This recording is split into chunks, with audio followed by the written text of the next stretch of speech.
से बोलिए अड़भंगी बाबा की।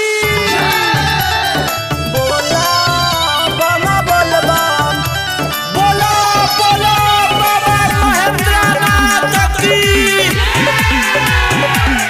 धारा जल दंडन दंडन, धारा जल दंडन। केसरिया से कांवर ली हो, बेतिया से बेलपाता हवे भोले दानी, उनसे जुड़े जाई नाता। बोलो बोलो रामेश्वर नाथ की। सुनले बानी देवा घर में भीड़ होला भारी, जलावा चढ़ई हो राजा तू बारी बारी। बोला बम बोल बम, धारा जल दंडन। बोला बम बोल बम, धारा जल दंडन। बोलो बोलो बाबा महेंद्रनाथ की।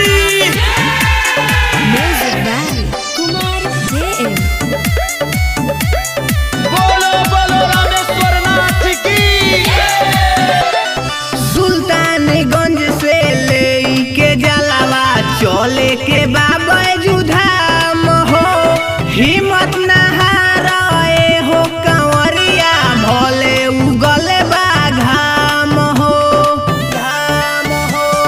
सुल्तानगंज से लेके जलावा चले के बाबा जुधाम हो, हिम्मत न हारे हो कंवरिया, भोले उगल बाघाम हो।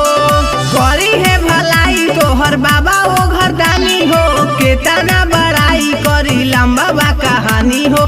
दूर होई जिंदगी के सारा परेशानी हो, रिम झिम बरसे बा दिनावा सुहानी हो। बोला बम बोल बम, धारा जल दंडन। बोला बम बोल बम, धारा जल दंडन। बोलो बोलो रामेश्वर नाथ की। Music by Kumar JM. बोलो बोलो बाबा महेंद्रनाथ की। बानी पगरिया भोला दुअरिया, जाता रे सूरज यादव हो। राजेंद्र अनुज बसा ले बारे, बाबा के दिल के भीतरिया हो, दिल के भीतरिया। बानी पगरिया भोला नगरिया, जाता रे सूरज यादव हो।